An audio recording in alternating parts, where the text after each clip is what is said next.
Samajwadi party की 4 सरकारों में मिनी सीएम कहे जाने वाले आजम खान इस तरह से सियासत से दूर हो जाएंगे, किसी ने नहीं सोचा था।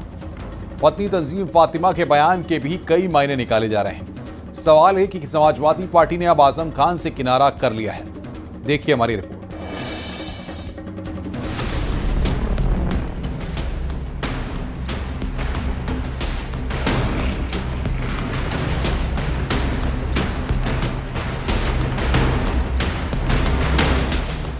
आजम खान से समाजवादी पार्टी की दूरी जरूरी है या मजबूरी?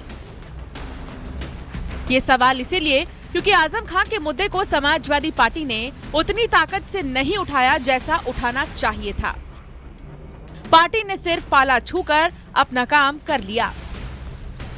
समाजवादी पार्टी के उनके रुख को लेकर अगर आप बात करेंगे तो फरवरी 2020 से मई 2022 के बीच जब पहली बार वो जेल में गए थे, 27 महीने जेल में रहे थे, तब अखिलेश यादव उनसे मिलने नहीं गए थे। जब वो जेल से रिहा हुआ थे उसके बाद अखिलेश यादव ने एक ट्वीट करके उनकी रिहाई पर खुशी जताई थी। पिछले साल आम चुनाव के पहले अखिलेश यादव उनसे मिलने के लिए सीतापुर जेल में तो गए, लेकिन वो मुलाकात सियासी ज़्यादा थी, उसमें कोई निजी समर्थन जैसा कोई संदेश या संकेत नहीं छुपा था। सीतापुर जेल में आजम खान से मिलने के बाद तंजीम फातिमा का दर्द बाहर आया था। उन्होंने कहा था कि उन्हें किसी पर भरोसा नहीं है, सिर्फ अल्लाह पर भरोसा है। मैं इस पर कुछ नहीं करना चाहती, ये समाजवादी वाले खुद ही जाना। नहीं, मतलब आपको ये प्रॉब्लम है कि नहीं कि लोगों को मिलने आना चाहिए? आजम खान एक कद्दावर नेता रहे। देखिए, हमें किसी से कोई उम्मीद नहीं है। कोई उम्मीद नहीं है? सपा से आपको कोई उम्मीद नहीं है? मतलब किसी से भी नहीं उम्मीद है, उम्मीद है तो सिर्फ अल्लाह से। उधर समाजवादी पार्टी के राष्ट्रीय अध्यक्ष अखिलेश यादव सरकार बनने के इंतजार में हैं, तब जाकर रास्ता निकालेंगे। उनकी बात से सहमत हूं मैं, क्योंकि उनके साथ जो अन्याय हुआ है, अन्याय जो हुआ उनके पे झूठे मुकदमे लगाए, वो किससे कहें, हम किससे कहें? तो उन्हें 2 ही 3 जगह से न्याय मिल सकता है। सरकार बदले तो न्याय मिलेगा, कोर्ट मदद करे तो न्याय मिलेगा, कोर्ट से न्याय मिलेगा, और तीसरा भगवान और ऊपर वाले से न्याय मिलेगा। इधर ओम प्रकाश राजभर अखिलेश यादव पर तंज कस रहे हैं कि रमाकांत यादव जेल में बंद हैं। अखिलेश यादव उनसे मिलने आजमगढ़ आ सकते हैं, लेकिन सीतापुर जेल में आजम खान से मिलने नहीं जा सकते हैं। जब रमाकांत यादव जी जेल में बंद है तो उनसे मिलने अखिलेश यादव आजमगढ़ आ सकते हैं, और सीतापुर जेल में आजम भाई बंद हैं, वहाँ नहीं जाएंगे, क्योंकि वो जानते हैं कि मुसलमान हमारा गुलाम है, ये हमको छोड़ करके कहाँ जाएगा। हमने उसको नफरत सिखाई है बीजेपी की, वो बीजेपी से नफरत करता है, उस नफरत में हमको उड़ देगा। समाजवादी पार्टी मौजूदा समय में राजनीति बहुत बच कर रही है। उसे पता है कि मुसलमानों के नाम पर बहुत ज्यादा राजनीति करने से ध्रुवीकरण हो सकता है, और शायद यही वजह है कि समाजवादी पार्टी को आजम खान के पक्ष में खुलकर बोलने से रास्ता रोक रही है।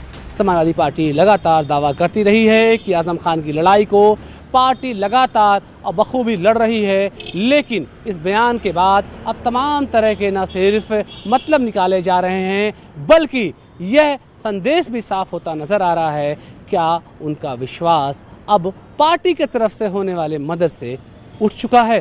कैमरा पर्सन अनिल के साथ अलाउद्दीन, न्यूज़ 18 लखनऊ। यूपी में बीजेपी के नए प्रदेश अध्यक्ष की नियुक्ति को लेकर सियासी हलचल तेज है। 2024 के लोकसभा चुनाव में पार्टी के खराब प्रदर्शन के बाद मौजूदा अध्यक्ष भूपेंद्र चौधरी ने अपनी असमर्थता पहले ही जता चुके हैं। बीजेपी अब नए चेहरे की तलाश में है, जिसमें जातीय समीकरण और मंत्रिमंडल विस्तार का खासतौर पर ध्यान रखा जा रहा है। ओबीसी, ब्राह्मण और दलित चेहरों के नाम पर चर्चा जोरों पर है। देखिए,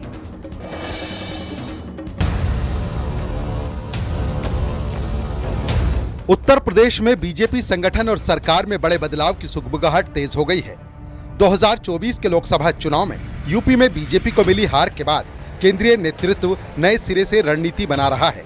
नए अध्यक्ष की नियुक्ति को लेकर बीजेपी में मंथन चल रहा है, जिसमें जातीय और क्षेत्रीय समीकरणों का विशेष ध्यान रखा जा रहा है। भारतीय जनता पार्टी के उत्तर प्रदेश में नया अध्यक्ष कौन होगा, इसको लेकर तरह तरह की कयासबाजियां चल रही हैं।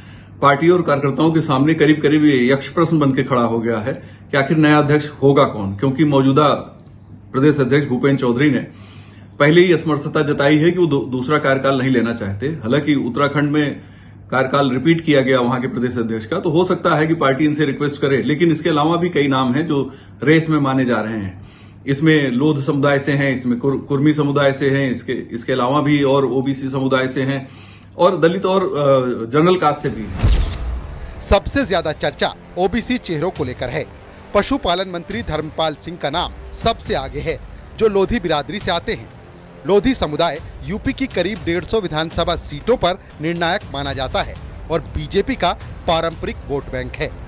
इसके अलावा राष्ट्रीय उपाध्यक्ष रेखा वर्मा जो कुर्मी समुदाय से हैं और केंद्रीय राज्य मंत्री बीएल वर्मा जो लोधी बिरादरी से हैं, वो भी रेस में आगे हैं। साध्वी निरंजन ज्योति और राज्यसभा सांसद बाबूराम निषाद के नाम भी ओबीसी चेहरों के रूप में उभर रहे हैं।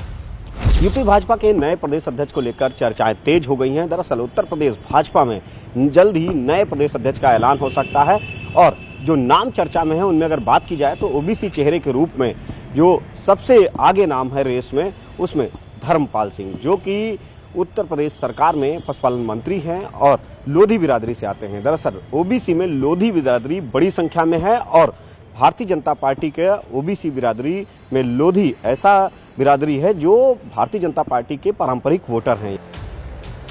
ब्राह्मण चेहरों में हरीश द्विवेदी, डॉक्टर महेश शर्मा, पूर्व मंत्री श्रीकांत शर्मा, डॉक्टर दिनेश शर्मा और कन्नौज के पूर्व सांसद सुब्रत पाठक के नाम चर्चा में हैं।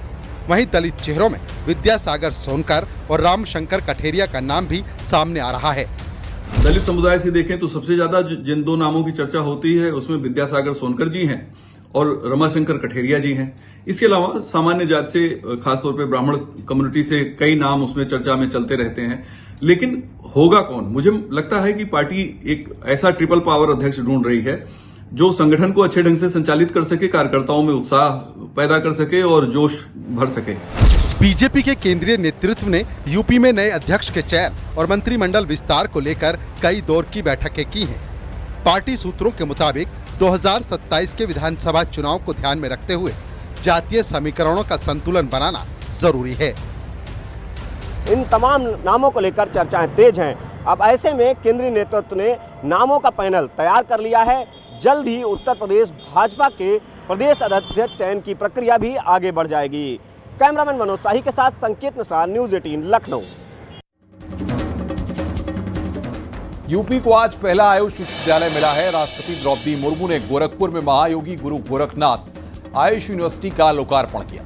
आयुष के क्षेत्र में यूपी इतिहास रचने की ओर है। 2014 में आयुष मंत्रालय के गठन के बाद आयुष क्षेत्र में विकास की बयार कैसे चली, आपको रिपोर्ट के जरिए दिखाते हैं।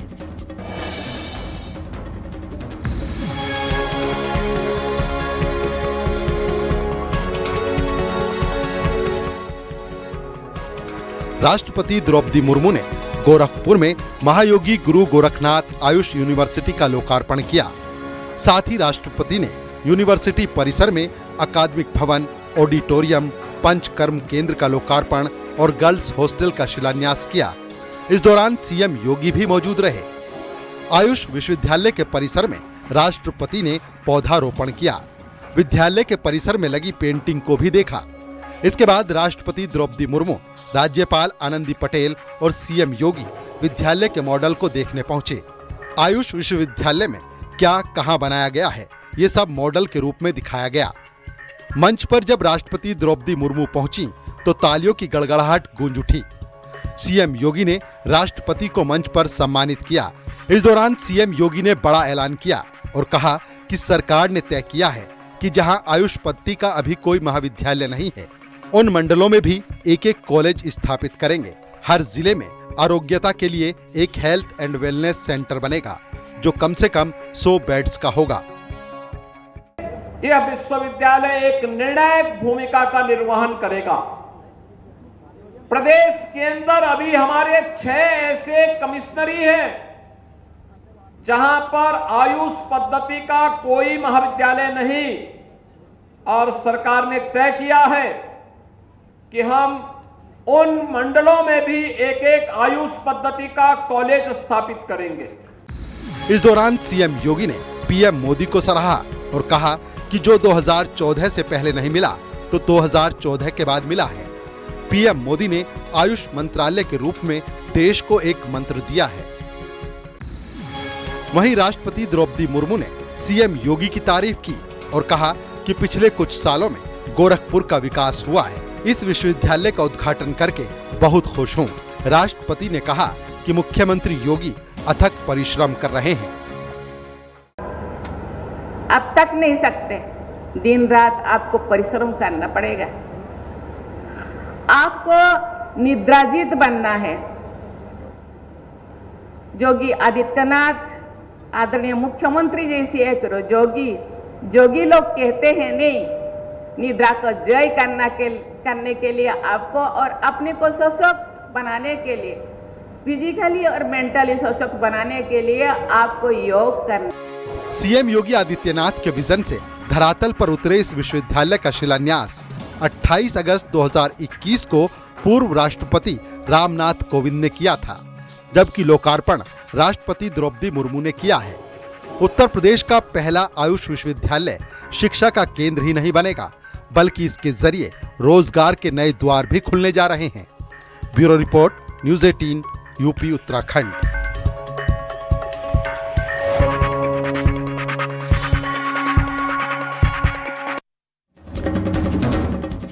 ओडिशा के भुवनेश्वर में नगर निगम के एडिशनल कमिश्नर की पिटाई का मामला भी सामने आया है और आरोप बीजेपी नेताओं पर लगा है। मारपीट का वीडियो भी सोशल मीडिया पर तेजी से वायरल है। दरअसल सोमवार को भुवनेश्वर नगर निगम के एडिशनल कमिश्नर रत्नाकर साहू की जनसुनवाई के दौरान कुछ लोगों ने जमकर पिटाई कर डाली। वीडियो में 6 से 8 लोग साहू को उनके ऑफिस से घसीटकर बाहर निकालते दिख रहे हैं। मामले में अब तक 3 लोगों को गिरफ्तार किया गया है।